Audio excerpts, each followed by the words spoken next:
오늘 우리 청장년들이 연합해서 헌신 예배를 드리면서 먼저 자기 자신들이 하나님 앞에 얼마나 소중한 사람인지를 본인들이 자각하시면 좋겠어요.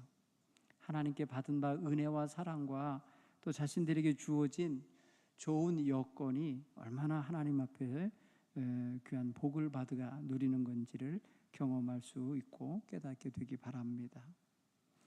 요즘 시대는 예전 시대의 청장년들보다 많은 점에서 다른 면이 있습니다. 물론 그들이 살아가는 시대적 상황이 먼저 달라요. 굉장히 복잡다단하고요, 전문적인 사회가 되어버렸어요. 그래서 자기의 위치를 잡아가기가 상당히 어려운 그러한 환경이 우리 청장년들에게 주어져 있는 현실이죠. 삶의 현실에서 겪는 어려움이 남다른 세대가 바로 지금의 청장년들인 게 분명합니다. 육아와 맞벌이의 삶이 일상화되어 있습니다. 그래서 육아와 맞벌이로 인하여 지치는 부부들이 많습니다. 일과 여가를 균형 있게 유지하고 싶지만 그렇게 안 될 때 상대적인 박탈감도 느껴지고 상대적인 소외감도 느껴지는 문화가 지금 이 시대를 주름잡아가고 있어요. 삶의 여유가 있어야 여가도 즐길 수 있고, 삶의 여유가 있어야 일도 좀 내가 조정해 가면서 할 수 있는데, 그런 형편이 지금 완전히 갖춰지지 않은 세대가 바로 청장년들의 세대입니다. 그래서 청장년들은 가정을 세워냈고 자식을 낳아서 지금 육아 기간 중에 있기 때문에 많은 시간과 또 재정적인 지출과 또 육체적인 심겨움이 더한 거예요. 물론 곁에 부모님이 함께 계셔서 도와주고 있는 청장년들이야 조금 도움이 되겠지만 대부분은 자기 스스로들이 아이들을 길러가면서 지금 열심히 살아가고 있어요. 우리 헌신 예배를 드리는 이 시간에 우리 청장년들에게 진액을 빼기 위함도 아니고 우리 청장년들을 지치게 만들려는 의도도 아닐 것입니다. 아까 찬양하신 것처럼 예수님과 십자가를 바라보면서 나의 생명까지도 아낌없이 주께 드리기를 원합니다는 그런 고백처럼 주님 앞에서 살아날 동안에 이 청장년기, 특히 지금 이 시기에 굉장히 든든한 그런 신앙의 기반을 다져가시는 그런 계기를 삼기를 바랍니다. 제가 어제 우리 청장년들 연합체육대회 하는 데를 가봤는데 제가 하나도 안 피곤했어요. 왜냐하면 너무 마음이 뿌듯하고 좋았어요. 거기 뛰어다니는 젊은 청장년들이 다 우리 교회 청장년들만 보이더라고. 청장년이 여러 교회가 있을 텐데 역시 역동이 떨어져서 못 나오는 사람들이 많구나. 우리 교회 청장년들 대거 참석하셔서 모든 행사 프로그램 진행하시고 또 여러 가지로 협력하시고 이끌어가는 거 보니까 참 좋았습니다. 우리 동부교회 청장년들 정말 저력이 있어요. 제가 우리 감사님한테 옆에서 앉아서 보셨냐고, 저 감사님 저 청장년들 다 우리 교회 청장년들이라고. 그래서 청장년들 보니까 동부교회 청장년들 아니면 이제 충북 연회 청장년에도 없겠구나 하는 생각이 들더라고요. 그래서 우리 교회가 지방의 청장년의 기반도 되고 연회 청장년의 연합회도 기반이 되는 그런 아주 중요한 역할을 하고 있다, 이렇게 생각해서 참 자부심도 느껴지고 기뻤습니다. 우리 청장년들은 정말 역동이 큽니다. 가정에서도 아마 아이들이 막 성장기에 있기 때문에 역동이 있을 거예요. 막 움직임이 있는 거예요. 아주 변화무쌍한 거예요. 그렇죠? 매일매일이 새로울 것 같습니다. 반면에 자신들의 삶에 적지 않은 도전을 또 직면하고 있으니까 스트레스도 클 겁니다.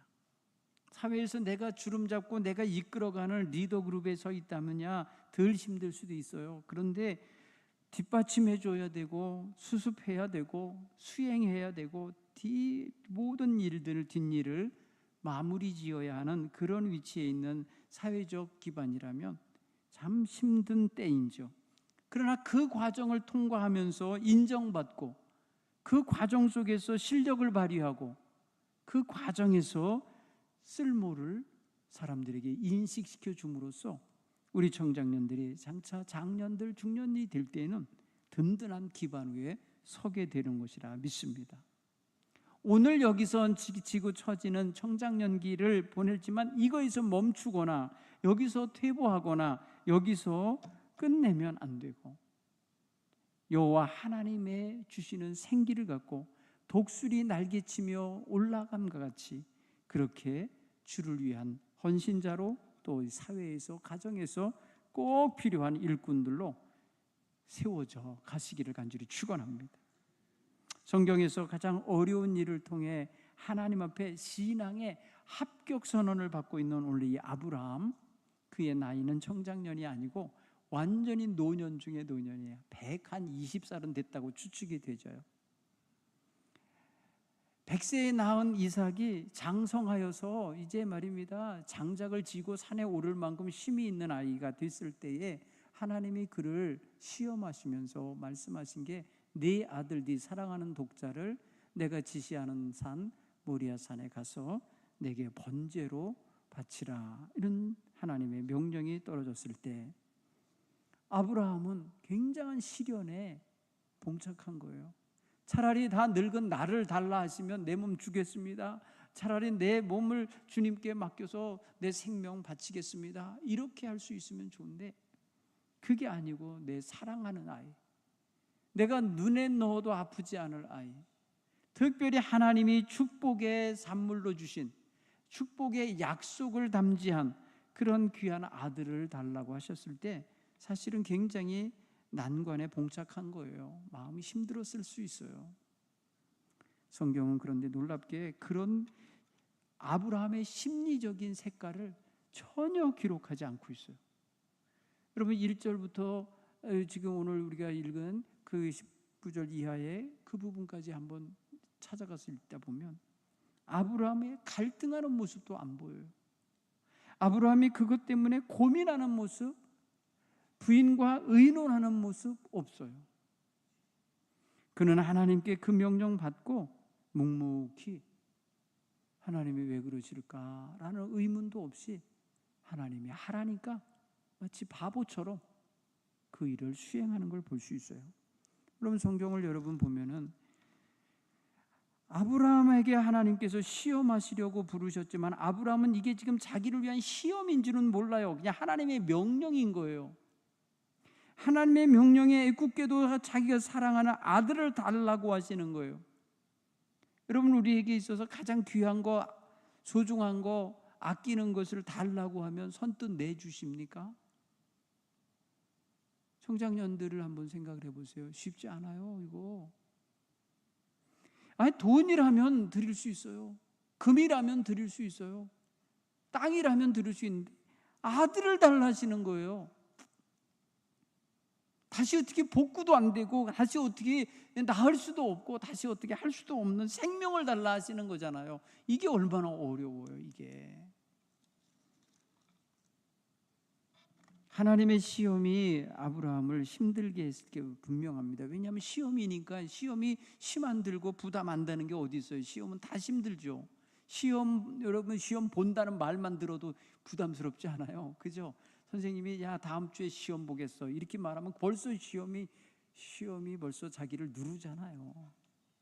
근데 하나님께서는 시험한다는 소리 없이 그냥 네 아들을 나에게 다오 이렇게 말씀하신 거예요. 그러니까 아브라함은 당황할 수밖에 없고 사실은 굉장히 내적 갈등이 있을 수밖에 없었을 거라. 그런데 성경은 그런 어마무시한 명령을 받은 아브라함이 아무 갈등도 없이 그냥 아침에 일어나서 그 일을 행하는 걸 보여줘요. 여러분 2절과 3절 사이에 여러분 같으면 기록하지 않은 그 빈 공간, 그 행간에 뭘 썼겠습니까? 하나님 네 사랑하는 독자를 내게 다오라고 하신 그 명령과 아침에 일어나서 그 일을 수행하고 있는 아브라함, 그 사이에 아브라함 잠도 못 잘 것 같지 않아요? 아브라함이 한숨도 못 잤더라. 뭐 이런 글. 아브라함이 너무너무 지금 힘들어하고 있더라. 이런 말 한마디 넣을 수 있잖아요. 근데 성경 기자는 그거 한마디도 안 써요. 아브라함의 심적인 고통 말하지 않아요.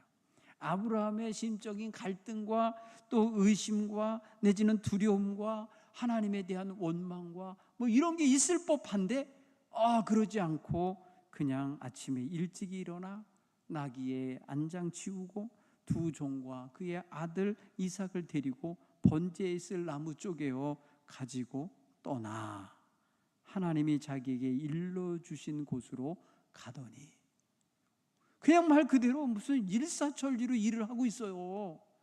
여기에 여러분 아브라함의 대단히 큰 믿음의 모습이 보이는 거예요. 이런 행동, 이렇게 아무런 제한도 멈춤도 어디에 걸려 넘어짐도 없이 그냥 물을 넣듯이 진행되고 있는 이 아브라함의 행동을 한번 보세요. 이 행동 속에 아브라함의 믿음이 배어 나오고 있다는 거예요. 어떻게 보면은 하나님의 명령이니까 어쩔 수 없어서, 힘없는 자기로서 어쩔 수 없어서 그냥 따르는 모습일 수도 있어요. 그런데 조금 더 우리가 유추해서 묵상하면서 이 말씀에 아브라함의 마음을 생각해 보면 아브라함은 아마도 하나님에 대한 절대적 신뢰를 가졌을 거라는 거예요. 하나님이 달라고 하시는 까닭이 있을 거라고 생각할 수도 있어요. 주신 분도 하나님이시니까 가져가시는 분도 하나님이셔도 상관없는 거고, 하나님이 하시겠다는 하시는 일들을 지금까지 내가 삶을 통해 경험해 봤더니 다 이루어졌어요. 그러니까 하나님이 이번 일을 통해서도 뭔가 하실 모양이다. 자기에게 미리 언지를 주신 것도 없지만은 지금 하나님이 하라는 대로 나는 할 뿐이다 라는 자세가 그 안에 묻어나 보인다는 거죠. 오늘 성경 보면 4절에 제3일에 그랬어요. 3일이 지나가는 동안에 아브라함은 뒤돌아가지 않아요. 하나님 앞에 질문하지 않아요. 여러분 그것도요, 3일이라는 건 시간이 지났음을 의미하는 거 아니에요? 3일이라고 하는 날짜를 표현해 줄 때는 3일 동안 걸어가고 있는 거예요. 하나님이 지시하는 곳으로 가고 있는 거예요. 그 가는 동안에 하나님과 뭔가 대화했을 법하지 않아요? 여러분 이런 상황에서 하루가 24시간인데 24시간 아무 소리 않고 그냥 침묵하고 갈 수가 있습니까? 자기 아들하고도 대화를 했을 수 있고 종들하고도 대화할 수 있었을 거고 나름대로 하나님과도 대화할 수 있었을 거라는 생각이 들어요. 아브라함은 지금 하나님의 지시를 받고 지시하신 곳까지 이르러서는 자기들과 동행하고 있던 두 종을 떼어놓습니다. 우리가 저기 갔다 올 동안에 너 여기서 기다려라 하고 종들을 분리시킵니다. 여러분 이 분리시키는 거 생각해 보세요. 분리시키지 않고 데리고 갔으면 어떤 일이 벌어지겠어요? 아브라함이 이삭을 잡으려고 할 때 종들이 말리지 않았겠어요? 예? 막았을 수 있을 법하지 않아요? 그러니까 지금 종들 떼어놓고 가는 걸 보면 아브라함 생각 없이 가고 있는 사람이 아닌 거예요. 이 종들을 떼어놓고 가는 이유가 뭐예요? 아들한테 그 무거운 짐을 지고 가게 할 이유가 뭐예요? 종들 시켜도 되죠. 종들을 거기까지 올려다 놓고 그리고 내려가 있어라 이렇게 할 수도 있는 거죠. 그런데 아브라함은 안전히 처음부터 산 밑에서부터 종들을 분리시킵니다. 그리고 아이와 함께 둘이서만 가서 하나님께 예배하고 오자 하고 가는 거예요. 여러분 그 다음에 가는 길에 아브라함과 아들 사이에 대화가 있었던 걸 말해줘요.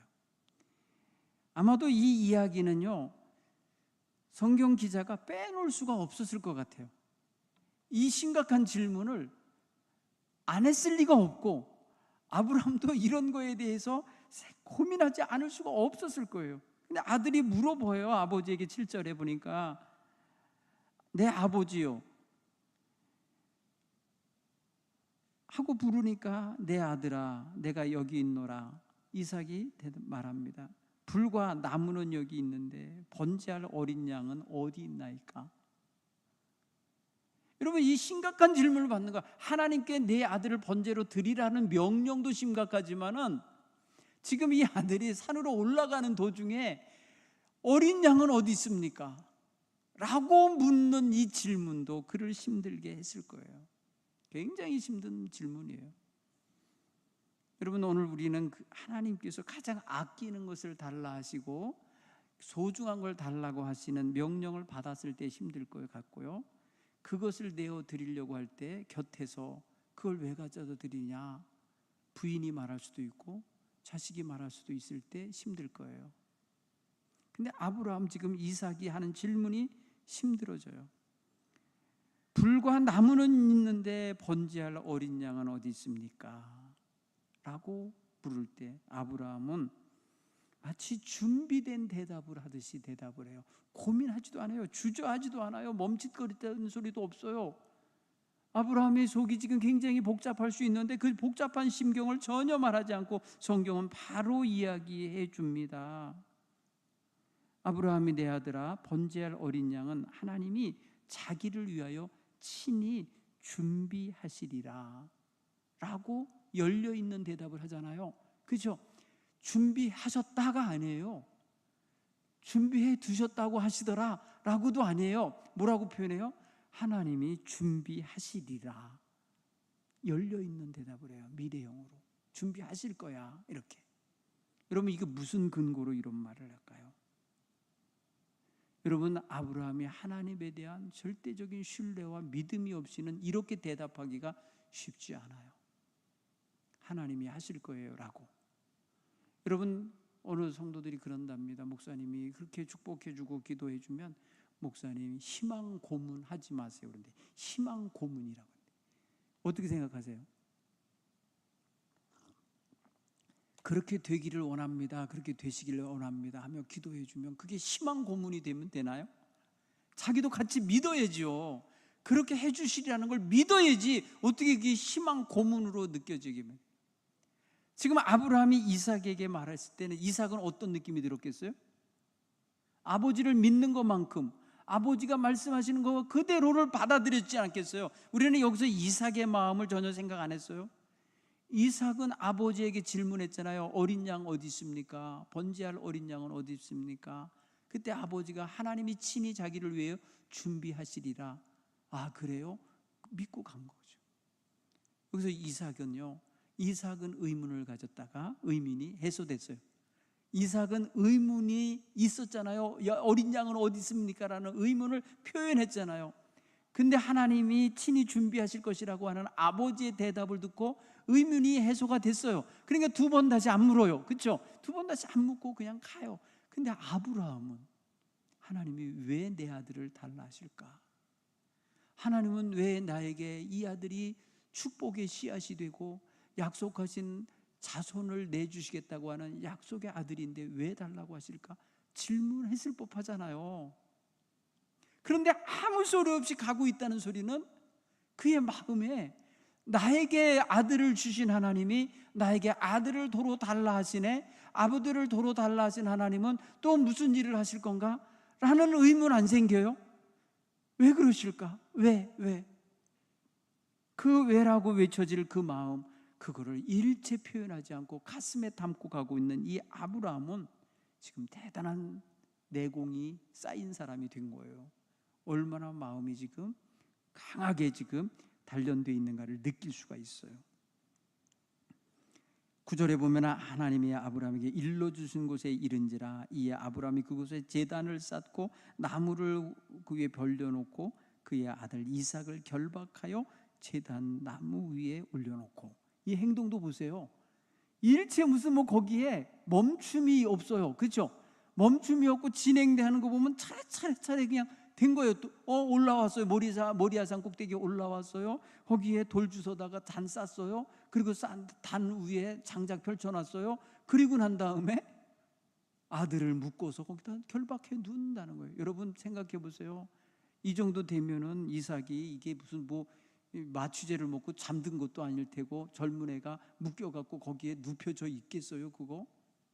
하나님이 너를 친히 자기를 위하여 양을 준비하실 거라고 한 아버지의 말이 지금 완전히 사기가 되는데, 자기가 지금 묶여서 누워져 있는 상황인데, 여러분 여기 보면 이삭 전혀 바둥대지 않아요. 전혀 외치지 않아요. 전혀 거기에 대한 어떠한 그 반항을 하지 않고 있다는 거예요. 여러분, 하다못해 말입니다. 양도 묶어놓으면 버둥대거든요. 짐승도. 그렇죠? 그 재단이 다 흔들리게 막 할 거예요. 그런데 오늘 성경 보니까 전혀 그게 없어요. 아주 이삭은 고요해요. 아브라함의 마음도 상당히 고요해요. 성경은 왜 이렇게 기록을 해놨을까? 의문이 들어요. 성경은 뭘 얘기하고 싶어서 이렇게 아무런 인간적인 반항이나 아니면 어떠한 그런 도전이나 하나님에 대한 불평이나 원망이 일체 없는 말 그대로 그냥 하나님이 하라는 대로 물을 흐르듯이 순종하고 있는 모습으로 기록을 해놓을까? 느낌이 상당히 뭔가 의도가 있는 것 같은 느낌이 들어요. 오늘 읽은 말씀에 아브라함이 손을 내밀어 칼을 잡고 그 아들을 잡으려 하니, 여기서 잡는다는 게 뭔지 아시죠? 죽이려고 한다는 소리예요. 잡는다. 여러분, 소 잡는다, 돼지 잡는다, 무슨 뭐 잡는다 하면 잡는다는 소리는 뭐예요? 여기서는 말 그대로 피 흘려 죽게 한다는 의미가 담긴 거잖아요. 죽이려 하고 있다는 소리예요. 목을 따려고 그러는 거예요. 죽게.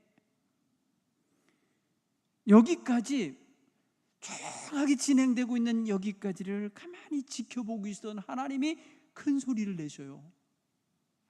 하나님이 지금 당황하시며 하나님이 지금 큰 소리를 내고 계세요. 소리 내고 계신 분은 하나님이에요.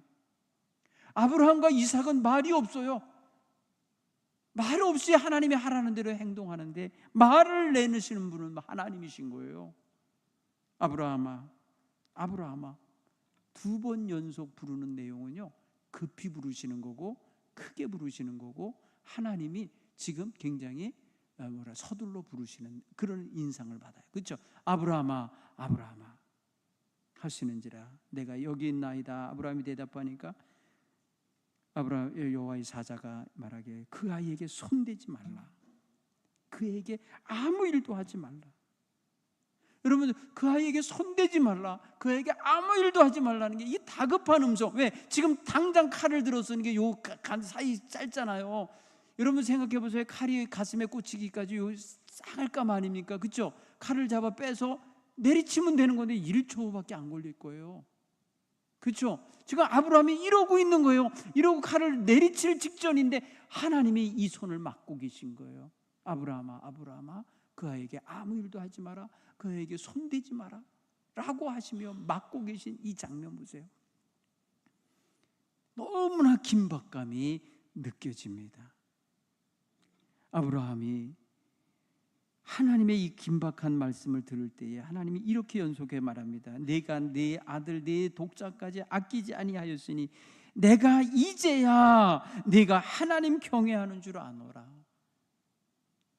이거 알고 싶으셨던 거예요. 이제야 네가 하나님 경외하는 줄 내가 알았노라. 왜 하나님이 그동안 100살이 먹도록 아브라함에게 그렇게 참고 기다리게 하셨다가 주신 아들을 번제물로 바치라 하시면서 그때서야 이 아브라함이 하나님 경외하는 신앙을 확인하시느냐는 거예요.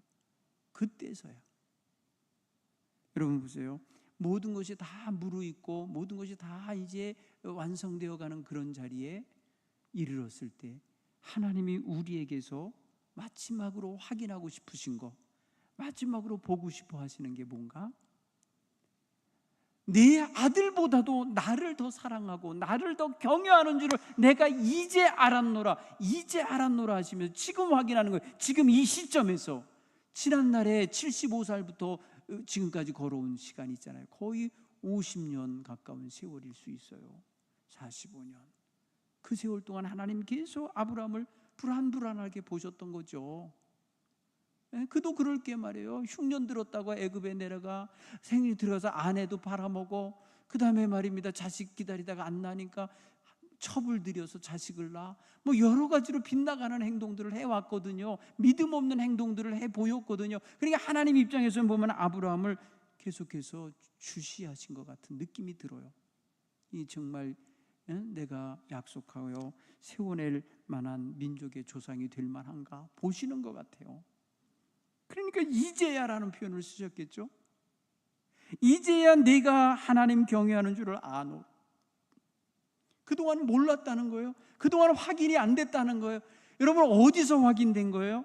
가장 아끼고 귀히 여기는 것을 내어드리려고 할 때에 알은 거예요. 아, 이렇게 귀한 것까지, 귀한 아들까지도 아낌없이 주시는 이 아들, 이 아브라함, 진정 하나님을 경외하는구나를 알고 여호와의 사자가 막았다는 거예요. 천사죠. 천사가 그를 붙잡은 거예요. 사랑하는 성도 여러분, 우리 하나님은 뭐 이렇게 개구장이처럼 우리를 힘들게 하시고 우리를 어렵게 하시려고 하는 의도를 가지신 분은 아니에요. 분명한 것은 하나님은 우리를 사랑하셔요. 그러나 우리가 사랑하는 하나님의 그 사랑하심에 합당한 응답을 할 수 있는 참된 믿음을 갖고 있는지 하나님 보고 싶어 하시는 것 같아요.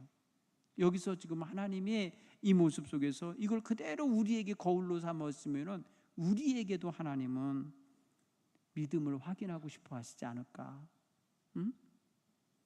하나님은 우리에게도 너 정말 나를 사랑하느냐? 나를 위해서 내가 모든 걸 포기할 수 있느냐? 가장 귀한 것까지 내어줄 수 있느냐라고 물으시는 질문이 들리는 거예요. 이 장면을 읽으면서 질문이 와요. 저게. 지금 예루살렘에 가면 황금돔에 있는 성전이 있어요. 이슬람 사원이에요. 그 안에 무엇이 있냐면 커다란 바위가 하나 있어요. 이슬람 사람들은 아브라함이 그날 모리아산에서 잡아 바치려고 했던 게 이삭이 아니라 이스마일이라고 말한대요. 그들은 아브라함의 같은 조상이에요.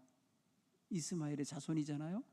같은 조상인데 아브라함이 하나님께 바치고 믿음을 인정받은 것은 이스마엘을 제물 삼은 거라고 그렇게 그들은 이해한다는 거죠. 누가 됐든지 지금 보세요. 하나님이 이방적인 제사, 곧 인신 제사를 원한다? 있을 수 없죠. 하나님이 그런 분은 아닌데 하나님이 불합리한 명령을 하신 거예요. 사실은 본래 하나님의 법도 왜 어긋나는 걸 시킨 거예요. 본래 하나님께 드리는 제사는 양이나 소를 잡아서 드리는 거지 사람을 잡아 바치는 게 아니라니까요. 여러분, 사람을 잡아 바치는 건 다 이방 우상에게 하는 짓이에요. 몰록에게 하는 제사, 모압 백성들이 드렸던 제사가 인신 제사를 드린 거잖아요. 그런 인신 제사를 따라서 하나님 앞에서 그 짓을 했던 아하스 왕이 그래서 저주받은 거 아니에요. 여러분 생각해 보세요. 하나님은 사람을 제물로 받으시는 분이 아니에요. 그런데 지금 뭘 받으시는 거예요? 사람까지도 내어드릴 만한 마음을 받기 원하시는 거예요.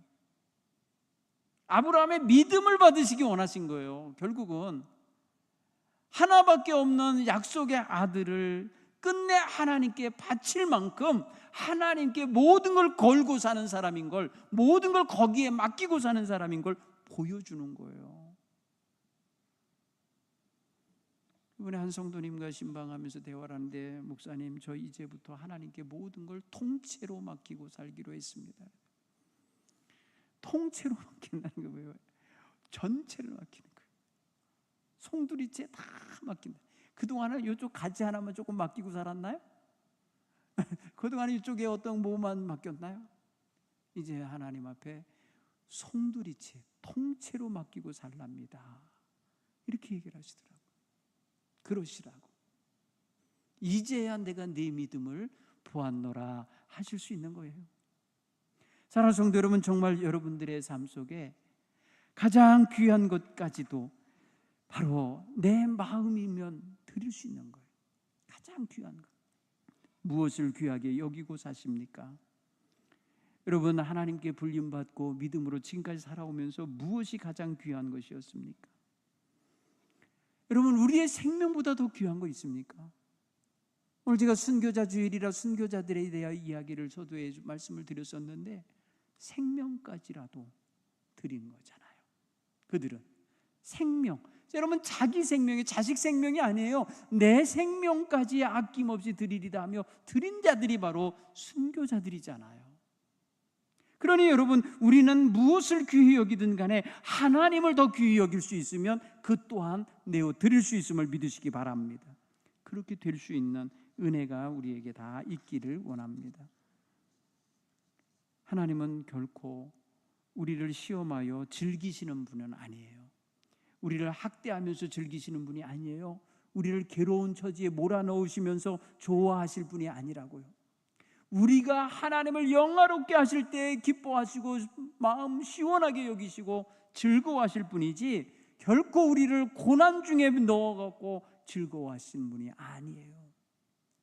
여러분, 욥을 시험하게 하실 때도요, 욥이 말입니다, 까락모를 고난을 당할 때에 하나님이 막 박수치며 좋아하시고 즐기신 게 아니에요. 진지하게 들여다보고 계신 거예요. 진지하게 이 욥이 나에게 어떻게 대하는가를 보신 거예요. 그가 입으로 자신이 지은 모든 걸 회개하고 내가 아무런 능력도 없는 자고 아무런 의가 부족한 자라는 걸 고백하는 그 순간까지 하나님 기다리셔요. 고난 속에 놔두시며 기다리고, 그가 마침내 하나님에 대하여 바른 신앙 고백을 하며 겸손하게 섰을 때에 하나님은 그를 회복시키시고 그의 이전의 모든 것을 갑절로 다 복으로 채우시는 걸 보고 있어요. 하나님 결코 욥이 고난당할 때에 즐기고 계시지 않았어요.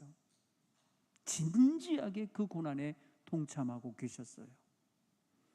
사랑하는 성도 여러분, 우리가 살아가면서 삶에 굉장히 많은 목표나 아니면 이루기 원하는 소망이 있을 거예요. 그러나 그 모든 것조차도 하나님이 달라 하시면 내 생명도 아낌없이 드리겠나이다 찬양하듯이 그리할 수 있게 되기를 바랍니다. 결국은 우리는 이 모리아 산의 시험을 통과해야 돼요.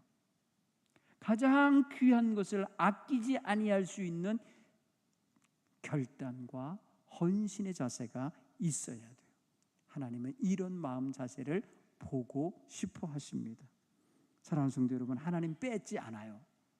하나님 주신 것을 강제로 빼앗는 분이 아니에요. 하나님은 그 주신 것을 통하여서 하나님께 영광 돌릴 수 있는 믿음을 간직하고 사는지 보고 싶은 거예요. 여러분, 그렇게 할 수 있기를 간절히 축원합니다. 저희 부부는 결혼해서 가진 것이 하나도 없이 시작을 했어요.